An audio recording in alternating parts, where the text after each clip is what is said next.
Sister, mic 1. Good evening, sir. My name is Sejal Yadav. My question is, the Muslim brethren in India, why do they refrain from saying Vande Mataram?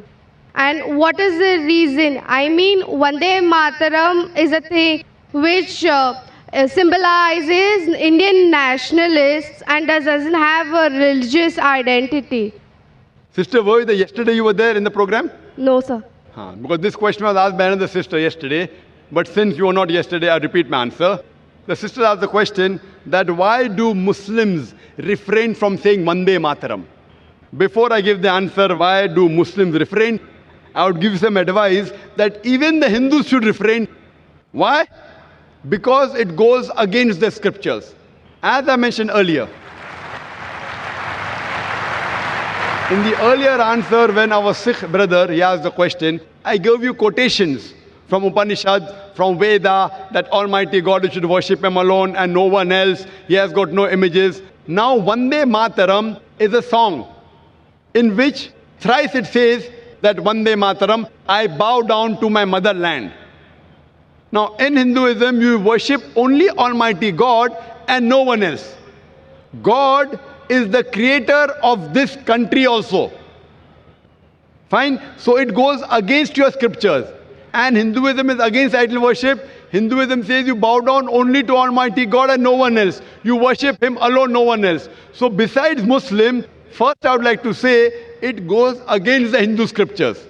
You ask any Hindu scholar, if you ask a layman or a laywoman who's unaware of the Hindu scriptures, they may not know it goes against. Coming to nationality, I'll tell you afterwards. As far as Muslims are concerned, again this verse, Vande Mataram, it goes even against the Quran. Because in Islam, we worship only Almighty God and no one else. And this country, India, we Muslims, we love the country, we respect the country. We follow the laws of the country. As long as the law of the country do not go against the law of the Creator Almighty God, we have no objection in following any law of any country. But if the law of the country contradicts against the law of Almighty God, then we don't follow. So Almighty God is the creator of this country. So who should we bow to, the country or to Almighty God? As far as India is concerned, most of us Muslims, we love the country. We respect the country. If required for the truth, we are ready to die for the country. But we will not bow to the country. Why? Because it goes against the law of the Creator. Similarly, no Saudi should bow to Saudi Arabia also. Don't think this is only by Indian Muslims. In Saudi Arabia, a Saudi will never bow down to Saudi Arabia. In Pakistan, a Pakistani Muslim will never bow down to Pakistan.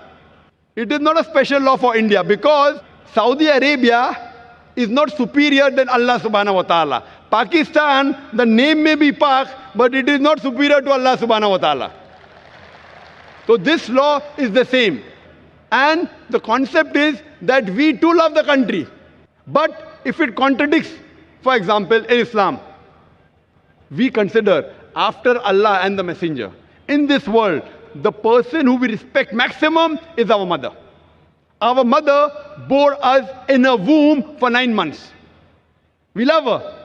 We respect her. We're ready to die for her. But we can't bow down to her also. When I cannot bow down to my biological mother, where is the question of me to bow down to this land? Why? Because neither my biological mother, neither this land of mine is superior to the Creator. Furthermore, there are 12 lines in the Vande Mataram. 3 is Vande Mataram, which is against Quran and Hadith. Similarly, there are attributes given to Almighty God about Durga, about Lakshmi, about wealth, etc., which contradicts against the concept of Islam. So because it goes against, it is belittling God. So I will not belittle my Creator just for this country. But I love the country. That does not mean that I do not love the country. And this song was written by whom? It was written by Bankim Chakrabarty. For what? It was a political move. And now a few years back, they want to create a century and they don't even know the date when it is written down. It is more for political motives that the Indian politicians want to make a thing. But these Hindu Indian politicians don't know that they're going against their own Veda by making a political issue. Hope that answers the question. Thank you, sir.